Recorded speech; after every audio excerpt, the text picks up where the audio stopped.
Hello, my name is Lily Wood, and my project was to test a computer model for asymptotic giant branch stars, otherwise known as AGB stars.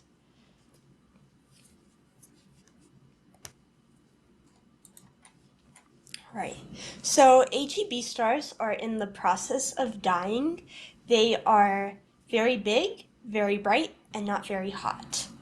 So they're somewhere around here on the HR diagram between supergiants and giants. Due to reactions inside the AGB star, the stars pulsate, and because they are very big but not very dense, they have a low surface gravity, so material gets flung away, and that creates dust rings. We can figure out what the dust rings are made of by looking at the emissions curve. So that's a curve that plots the flux of the emission at each wavelength. So that shows you how much light the star is letting off at each wavelength.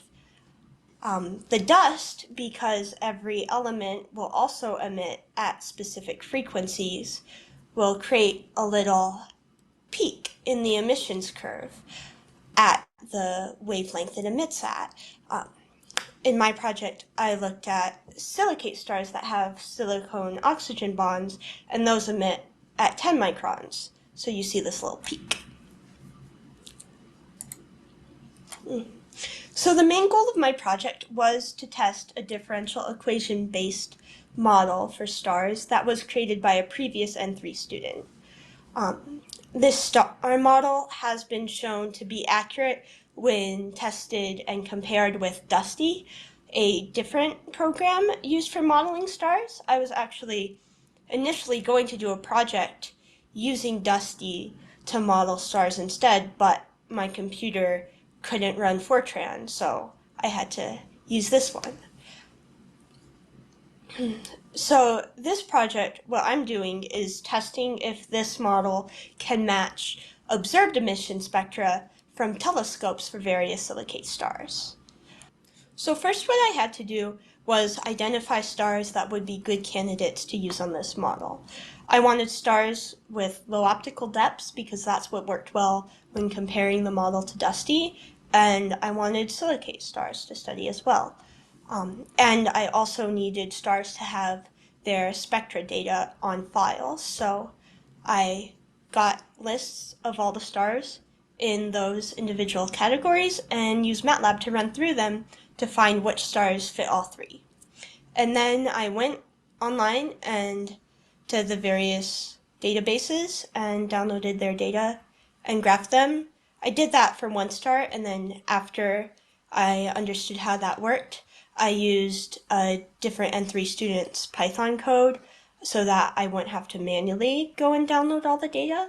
And then after I had the data plotted for each star that I had identified, I ran the star model for each one, varying the inputs until I got as close a match as I could get.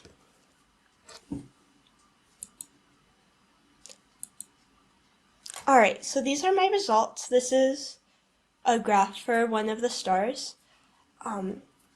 As you can see, the model fits very close here in the lower wavelengths, and it models the feature at 10 microns caused by the dust really well, but after that it starts to have trouble, and you can see that problem for all of the stars that I modeled. At this one you can see the feature really well. It's a bit clearer what's going on there because it's so big. There's this one. Once again, it got the feature, and then it didn't quite model it at the longer wavelengths, but very accurate over here. Same thing here, and here, and here. Feature came out very nicely on this one. Alright, so in conclusion, the code had a difficult time modeling flux at longer wavelengths, but it was able to accurately model the shorter wavelengths and the 10 micron feature. So in the future, we would like to modify this code so it can match at the longer wavelengths as well, and also create a code to make the process of testing it more efficient, because currently I have to manually put in all the inputs, then save the code, then run the code in the terminal, and then copy paste the code into Excel, and then use Excel to convert the output into the right units and then graph it. So I am hoping to be able to get the computer to do all of that. Finally, I would like to thank Dr. Speck for her mentorship and Olivia and William for providing me with their programs to use.